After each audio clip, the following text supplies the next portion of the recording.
Assalamualaikum warahmatullahi wabarakatuh. Kita kembali lagi di Opsi, obrolan psikologi. Untuk kali ini, kita kedatangan tamu yang sangat istimewa. Mungkin dari teman-teman psikologi nggak asing lagi sama bintang tamu kita ini. Dia seorang wanita yang cantik dari semester 3, prodi psikologi tentunya. Siapa lagi kalau bukan Kak Fasihah. Hai, Halo Kak Fasihah, halo. apa kabar? Alhamdulillah baik banget. Untuk belakangan ini nih, kan kita juga menghubungi Kak Fasihah sangat gimana ya, sangat susah juga ya, karena mungkin sibuk banget. Jadi kesibukannya apa sih? Kalau kesibukannya yang pertama itu tetap kuliah, terus yang kedua ada organisasi. Mengenai organisasi, Kak Fasihah ikut apa aja sih untuk organisasi? Kalau organisasi sendiri, saya yang pertama ikut HIMA, terus yang kedua ada UKM di Universitas Muhammadiyah Purworejo. Untuk ini mengulik sedikit ya tentang HIMA. Banyak sih mungkin HIMA. HIMA itu apa sih sebenarnya? Kalau HIMA itu sendiri kan kepanjangannya Himpunan Mahasiswa. Nah, di sini itu sebagai wadah atau tempat untuk mahasiswa psikologi. Jadi kalau dalam setiap kegiatan itu seperti kayak dia sebuah kepanitiaan yang mengurusi tentang prodi psikologi. Kan ikutnya ada HIMA, ada UKM. UKM di Universitas Muhammadiyah Purworejo kan juga banyak. Itu Kak Fasihah ikut apa aja yang UKM? Kalau yang saya ikuti ada UKM Pramuka, biasanya disebut dengan Racana, terus yang kedua ada Pikma Surya, terus ada komunitas psikososial. Oh, sangat banyak ya. Sibuk sekali. Jadi untuk HIMA ini, Kak Fasihah kan sebagai wakil ketua. Pasti juga banyak kegiatan juga. Kan Kak Fasihah juga menjadi panitia inti kan juga. Organisasi inti di dalam HIMA itu.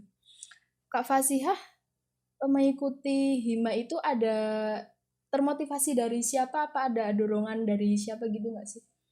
Kalau untuk ikut HIMA sendiri, kalau saya pribadi memang mungkin awalnya tidak begitu tahu ya tentang HIMA sendiri dari semester 1, tapi lama-kelamaan karena sering bareng sama kakak tingkat, sering mendengar cerita-cerita, jadi ada ketertarikan di HIMA itu.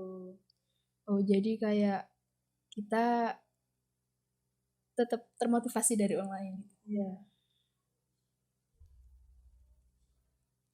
Jadi untuk suka dukanya masuk HIMA apa sih?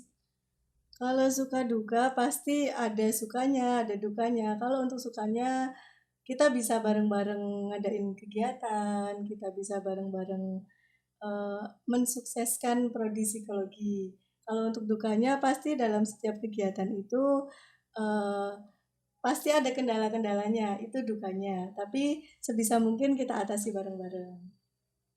Oh, kan selain HIMA nih, boleh nggak sih cerita sedikit tentang UKM yang kakak ikuti? Seperti Racana atau mau Pikma atau bisa semuanya di-share? Kalau untuk yang saya share UKM Racana saja ya, soalnya Ya. yang lain juga masih banyak sih. Cuman kalau untuk Racana sendiri itu memang kegiatannya rutin, jadi udah terjadwal. Biasanya kalau latihan rutin itu 2 minggu sekali. Tuh. Terus kegiatan-kegiatannya juga udah ada jadwalnya sendiri, jadi kita tinggal menyesuaikan dengan kegiatan yang lain. Oh, balik lagi ke HIMA mungkin ya. HIMA ada itu nggak sih proker-proker yang belum terlaksana atau mau ada proker baru yang akan dilakukan? Kalau untuk Hima sendiri ada program yang sudah dijadwalkan tapi belum terlaksana karena belum waktunya. Ada yang juga sudah terlaksana. Nah, untuk kedepannya mungkin ada kegiatan-kegiatan yang lebih menarik lagi seperti podcast kan sudah berjalan tuh dari tahun sebelumnya.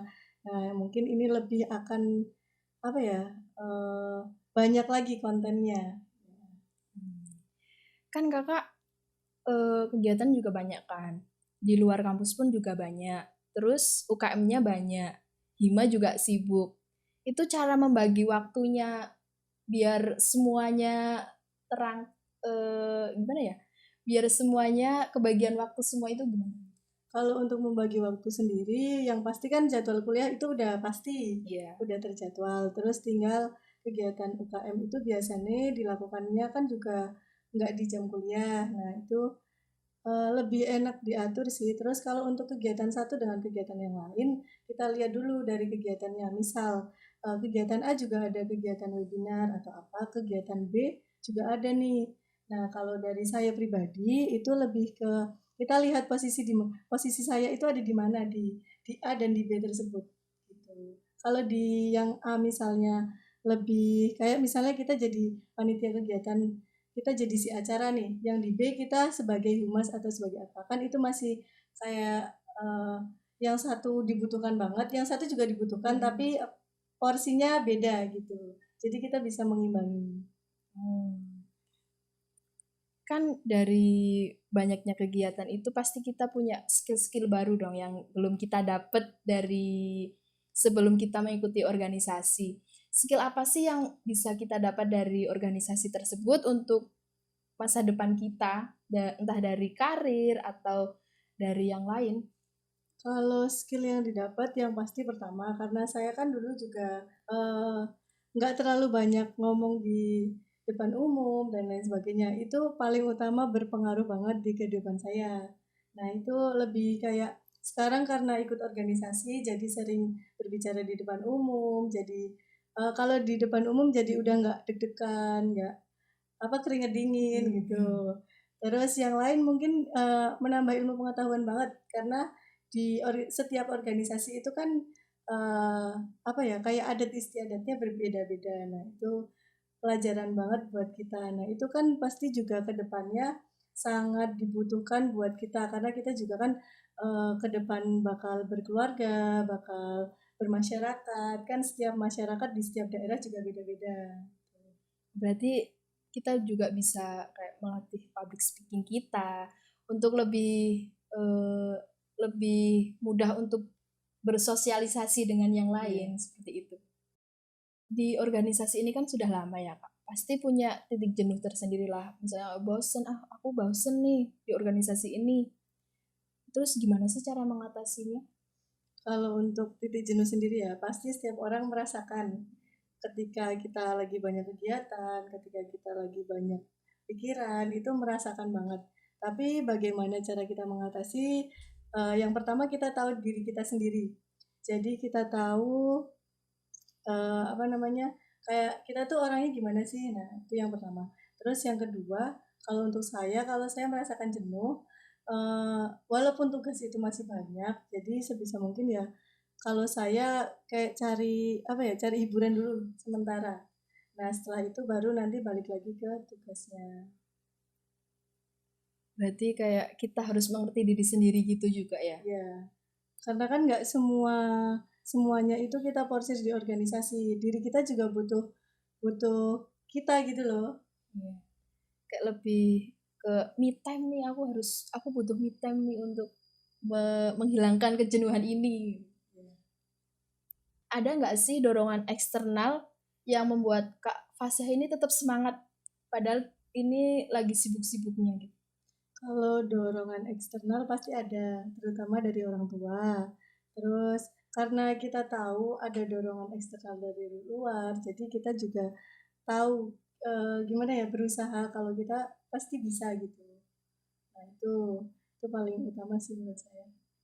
Selain itu ada nggak sih? Kalau selain itu pasti ada, tapi kadang kan ada yang kita tahu, ada yang kita nggak tahu. Nah, secara tidak langsung pasti kayak dorongan-dorongan eksternal dari mereka itu berpengaruh juga buat kita.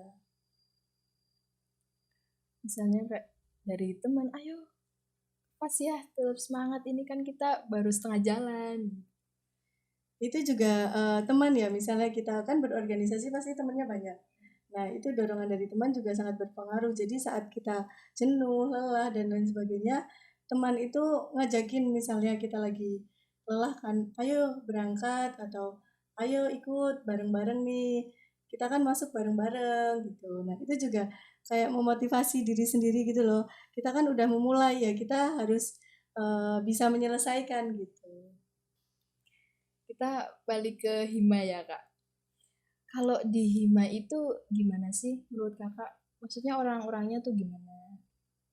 Kalau di Hima sendiri karena setiap orang kan latar belakangnya beda-beda, Ya. terus kepribadiannya beda-beda. Yang pasti di sini kita kalau untuk orang-orangnya ya kita sama-sama bekerja sama bareng-bareng, terus ayo bareng-bareng gitu. Nah, kalau untuk perorangan sih enggak yang gitu ya, maksudnya ya kita karena kebanyakan satu kelas jadi udah ngerti gitu dari awal. Kalau menurut Kak Fasihah nih, kalau untuk sekarang ini, Kak Fasihah lebih prioritas ke jodoh atau karir?